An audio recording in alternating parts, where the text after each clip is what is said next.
we'll move straight on to our next paper, which is presented by Krysia Waldock and Susie Bass, although this morning it is just going to be yourself, isn't it, Krysia? But it's both of your works.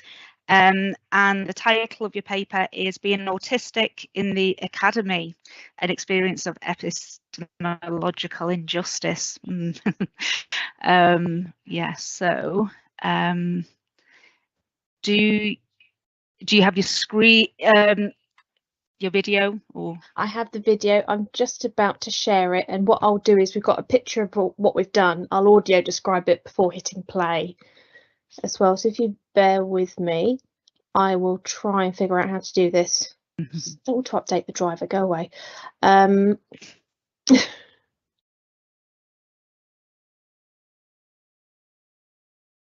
Right, so can everybody see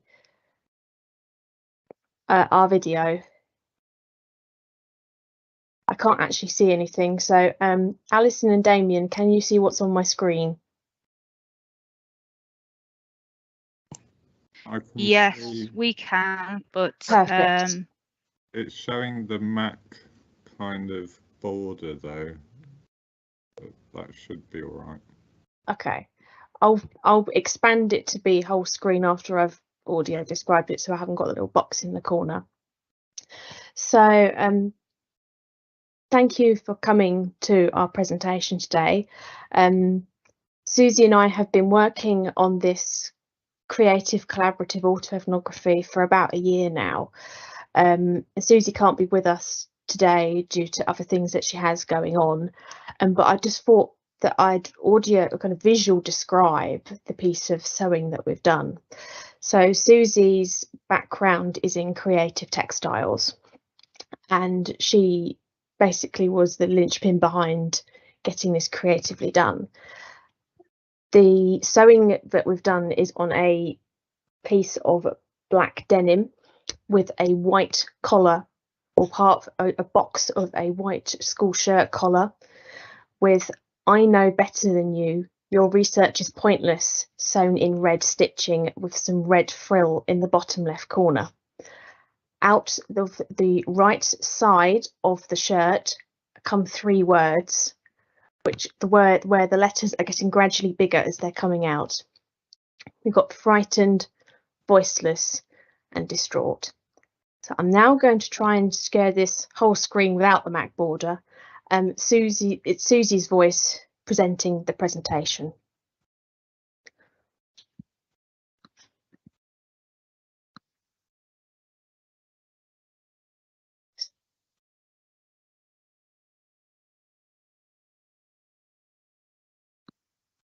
Hi, welcome to our presentation about epistemological injustice, represented as a stitched, collaborative, creative autoethnography. We are both quite new to autoethnography as autistic academics. This is our story, which challenges how knowledge is produced about marginalized groups, such as autistic people, and how we are silenced in that process. I'm Susie, a second-year part-time PhD student focusing on the impact of craft on mental health and identity, and Krysia is in their final year researching inclusion in religious groups. Both our research has a foundation in the discipline of sociology. In January 2022, Krysia and I were talking about social skills and their uses with autistic people. We both have a formal diagnosis of autism, and social skills is a significant focus of that assessment process. The diagnostic criteria, perceptions, and stereotypes about autistic people all frame our differences as deficits. Through that discussion and our research, we found that this is not how autistic people view themselves. It is more like something that has been imposed upon us. The trauma we have experienced as a result of this has been theorized by Spivak as epistemological violence and by our fellow autistic colleague, Dr. Damian Milton, in his work on the double empathy problem. We discussed how this perception makes us feel like we are the deviants described by Goffman and how it frames us as frickers, radical others. We agreed how frightening it is to be othered in this way and the negative impact it has on our well-being. Following Krysia's experiences, they decided to express her thoughts in a poem.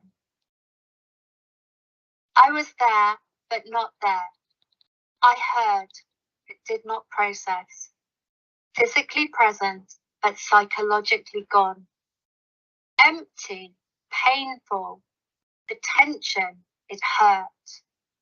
Each moment and each word as daggers into my heart. The raised voices, reminding me of a shadow who screams in my ear, throws books at me and gaslights me. Volatile like hydrogen, I dared not go wrong for fear of being shamed. The I know better than you reminded me of another shadow who told me I had no conscience, no empathy, could not respect anyone, and implied I was a psychopath because I'm autistic. The your research is pointless reminded me of the final shadow, sat across the interview table trying to twist my words, framing me to pursue his own agenda, bringing me back to those times, emotionally dragging me back to the frightened 9-year-old, to the voiceless 21-year-old, to the distraught 27-year-old. All back in that moment, those three shadows, now part of this data, to journey through with me, messy data, separate, together, tangled. As I learned more about Krysia's story and the three shadows which haunted them, it reminded me how power and social expectations can lead to alienation, othering, and social isolation, all of which are recurrent themes in capitalist society. If you don't follow social conventions and norms, you are excluded from the discussions. Large institutions like universities often have bureaucratic structures and processes which penalize those who find these difficult to follow. The situation reminded me of the work of C. Wright Mills in his book, White Collar, which describes how people are specifically trained to work within these hierarchical structures. By learning and enforcing the rules, and those who are unable or unwilling to do this are considered to be at fault. I wanted to use the white collar of a school shirt, another hierarchical institution, to represent this perception that Krysia had their place within this structure, and if she did not play by the rules, there would be consequences in the harsh words and behaviours she expressed in her poem. I took two of their sentences and stitched them on the shirt.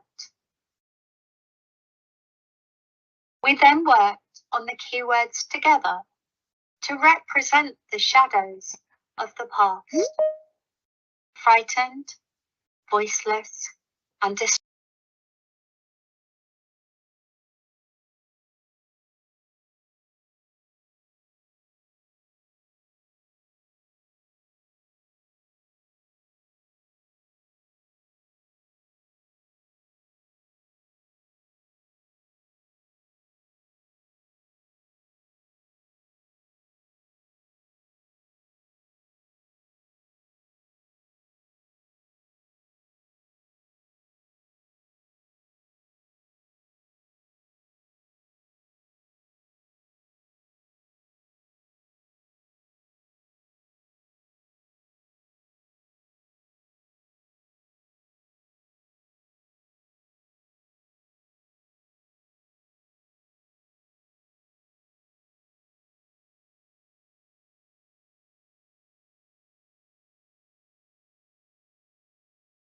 I'm so sorry, Krysia, but I think we seem to have lost sound.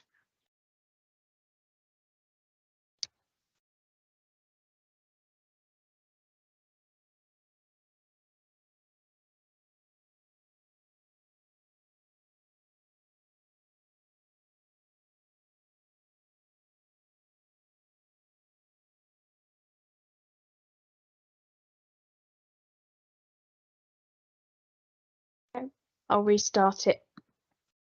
Okay.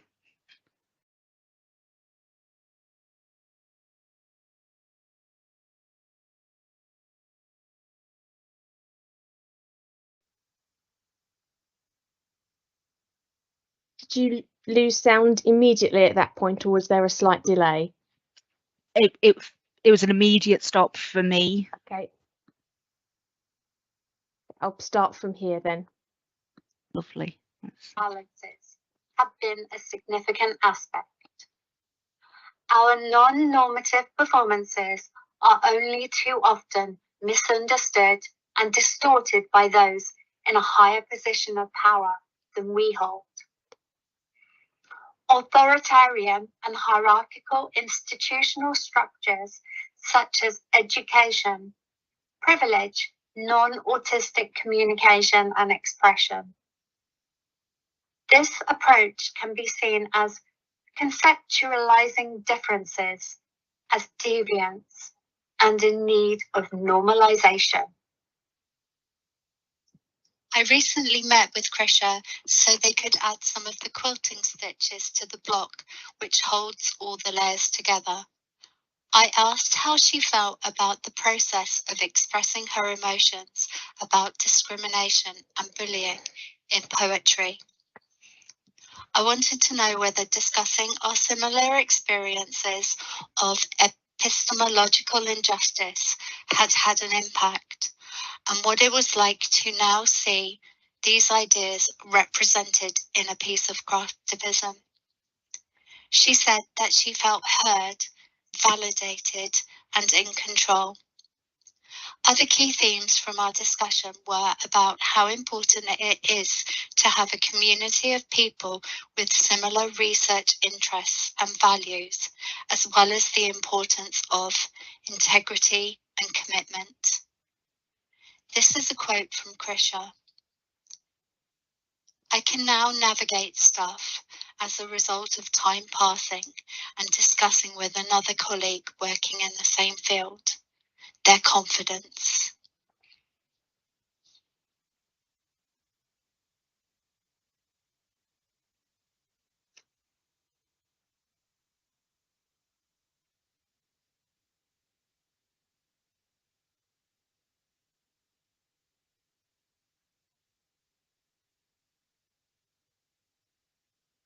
I then went back to the quilted block and stitched 3 more key words to reflect how Krysia was feeling now about the experience.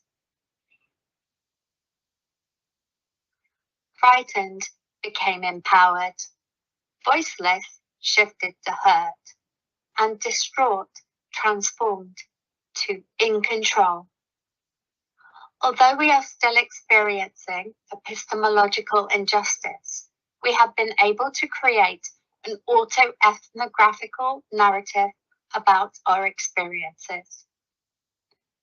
By using creative methods to express these ideas, we have been able to put together this presentation to share with people who want to hear what we have to say. We are no longer silent. Thank you very much for listening to our presentation. If you have any questions or would like to find out more about our research, please do contact us using the details on this slide.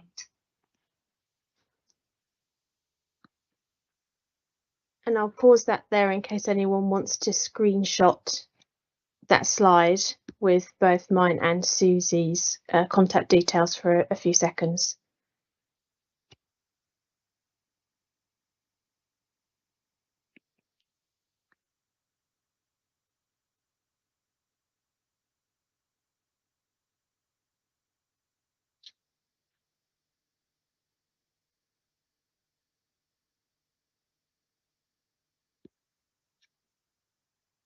Okay, I'll now take away my YouTube, and that should be the end of our presentation. Thank you so much for listening and journeying through our data with us.